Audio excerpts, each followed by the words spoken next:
The morning mist in Fairview County, Tennessee, carried the faint sweetness of honeysuckle tangled with the bite of diesel from the nearby interstate.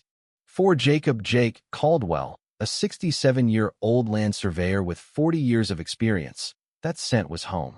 He'd inherited 847 acres of rolling hills from his grandfather in 1994, a legacy etched in sweat and soil. Jake's boots crunched gravel each dawn as he checked his fence lines, coffee in hand, his heritage cattle grazing under skies that hadn't changed since his childhood. His late wife, Clara, used to tease that he kept property records with the obsession of a collector chasing rare coins. When she passed 5 years ago, their kids fled to city lives in Seattle and Charlotte, leaving Jake alone in a 1952 farmhouse with memories and mooing cows. Then came Abigail "Abby" Thornton, a 52-year-old HOA president with a clipboard sharper than a guillotine and a smile that could curdle milk. Married to town councilman Greg Thornton, Abby strutted through Fairview like royalty, her blonde highlights gleaming, her white Lexus spotless. For years, she'd hovered over Jake's land like a vulture, sending lackeys with lowball offers for his pasture.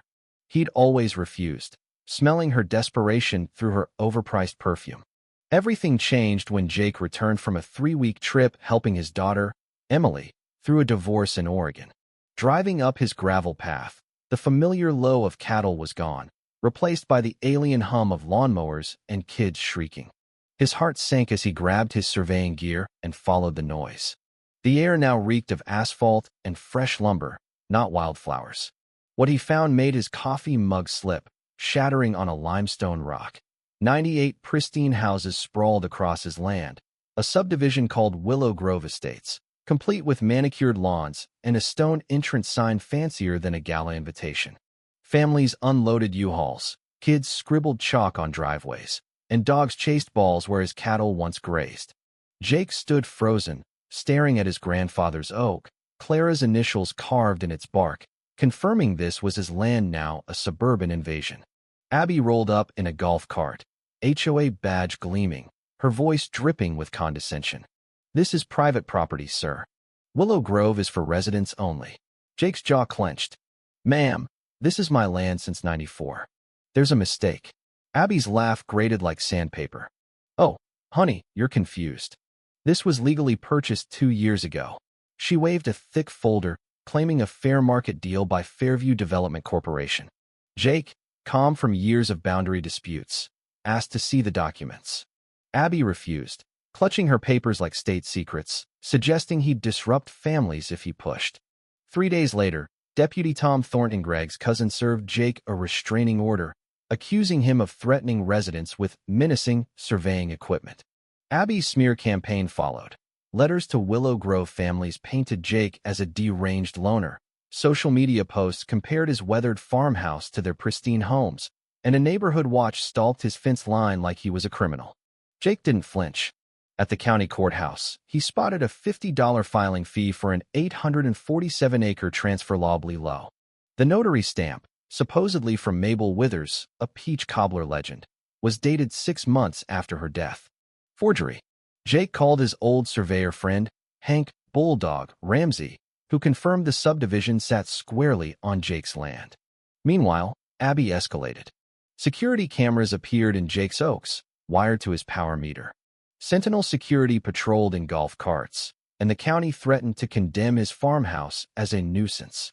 Abby even filed a state complaint, claiming Jake's mental decline made him a public danger.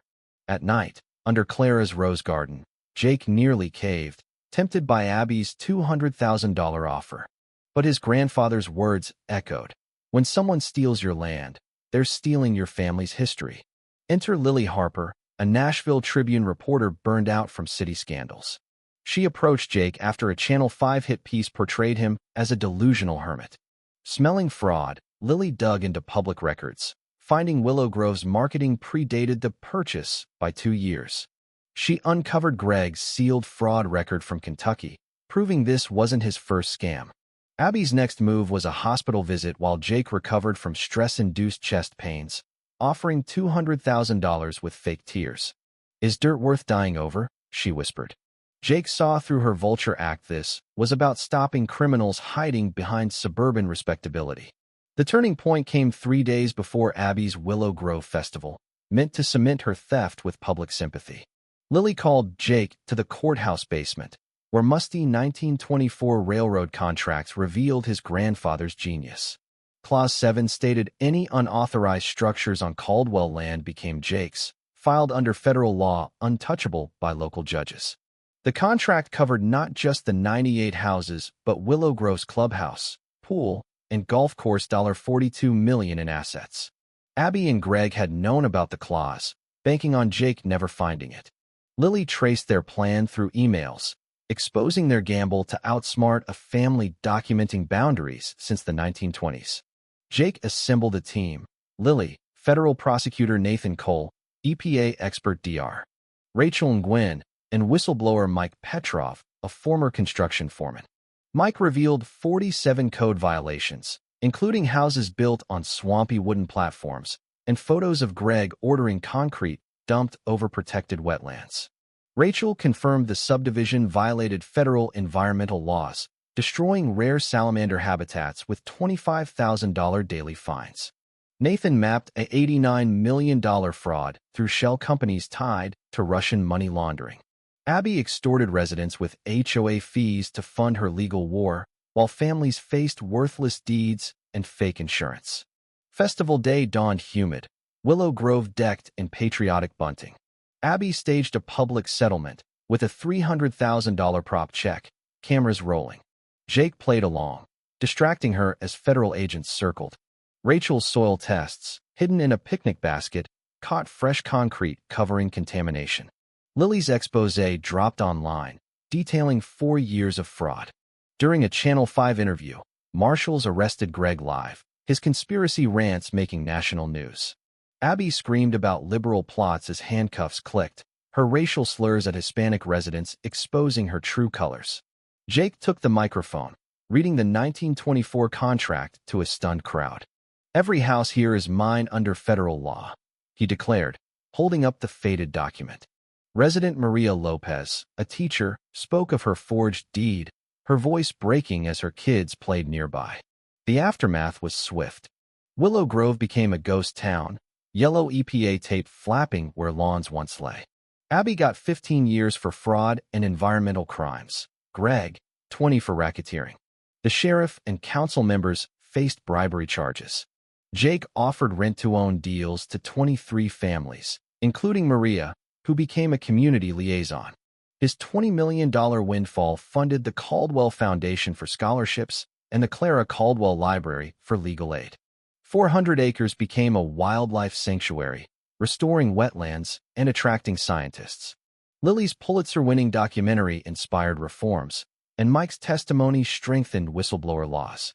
Jake now teaches surveying, emphasizing honest documentation. Each evening, he visits Clara's grave, honeysuckle in the air, reporting progress. Her journal's words guide him. Jake fights for what's right, not what's easy.